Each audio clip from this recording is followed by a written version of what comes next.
تمام کے تمام انبیاء جو روئے زمین پر آئے انہوں نے جو قوانین اپنی امت کو بتائے، وہ جتنے بھی قوانین ہیں وہ صرف اس لیے تھے تاکہ انسانیت اپنی منزلت کو پہچانے، انسان اپنے وقار کو جانے، انسان اپنی حیثیت اور اپنی اہمیت سے آگاہ ہو جائے کہ ہمارا مرتبہ کیا ہے اور ہماری شان کیا ہے۔ تمام کے تمام انبیاء آئے روئے زمین پر تو وہ اللہ کے پیغام کو لے کر آئے، اور شروع میں نے گفتگو کی تھی آپ کے درمیان کہ دین اسلام دین عقل ہے، جو اسلام ہے وہی عقل ہے۔ تو جو قوانین انبیاء لے کر آ رہے ہیں وہ عقل کے مترادف نہیں ہیں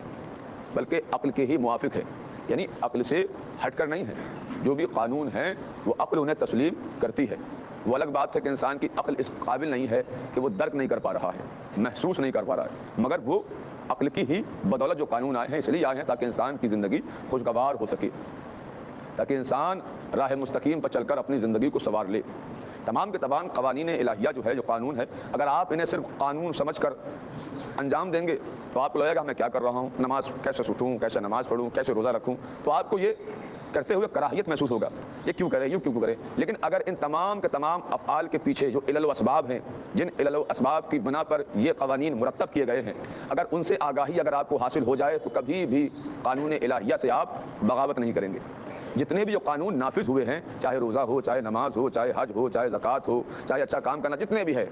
کلن تمام کے تمام جو فعل ہے، جو اعمال ہیں، ان کے پیچھے کیا ہے؟ ان کے پیچھے ایک علل اسباب ہے جس کی وجہ سے انسان کی زندگی خوشگوار ہو سکتی ہے۔ آپ مطالعہ کریں گے، آپ جس سے چاہیں آپ پوچھیں کہ نماز کا فائدہ کیا ہے، لوگ بڑے فائدے بتائیں نماز کی، سجدہ کرو گے تو یہ فائدہ ہوگا، نماز میں آؤ گے تو غیر اللہ کا تصور نہیں آئے گا، ایک لمحے کے لیے جب کھڑے ہوگے تو آپ ڈپریشن کا مریض نہیں رہو گے، تو ہر چیز کے فائدے ہیں، روزہ رکھو گے تو اس کا فائدہ، ہر چیز کا ایک فائدہ ہے۔ وہ ہم فائدے کو نہیں جان رہے ہیں۔ جب انسان فائدے کو جاننے لگتا ہے نا تو وہ کریلے کا جوس بھی پینے لگتا ہے، جو ہے نا۔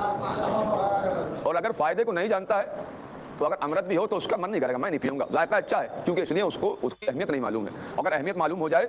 تو جو چیز حلق سے نیچے نہیں اتر رہی ہے وہ بھی اترے گی۔ اسے معلوم ہے ایک لمحے کے لیے ہے تو کراہیت،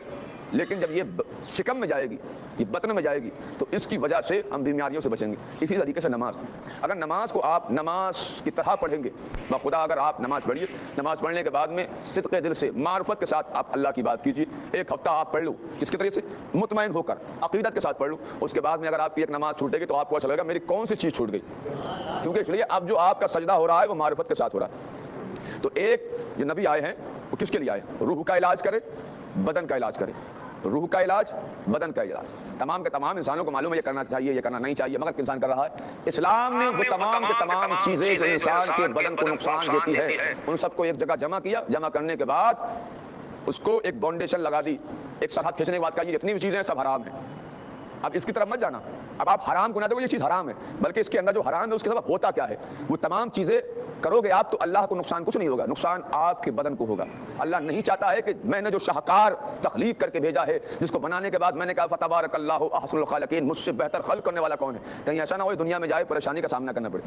اور جتنی بھی چیزیں اچھی ہوتی ہیں، اچھی ہیں، انسان کو صحت صحیح و سالم رکھیں گی، انسان کی صحت کو اچھا رکھیں گی، ذہن کو، دل کو، اعضاء کو انسان کے صحیح و سالم رکھیں گی، ان تمام کے تمام چیزوں کو جمع کیا، جمع کرنے کے بعد کہہ دیا کہ یہ واجب ہے۔ اسے انجام دیتے رہو گے تو آپ کا بدن، آپ کا ذہن، آپ کا مزاج، آپ کی سیرت، آپ کا کردار اچھا ہو جائے۔ تو سمجھے آپ حرام کیوں حرام ہے؟ اس لیے حرام پر تبرہ صرف اس لیے کرنا ہے، حرام سے بیزاری صرف اس لیے اختیار تو اس کے انجام دینا ہے کہ واجب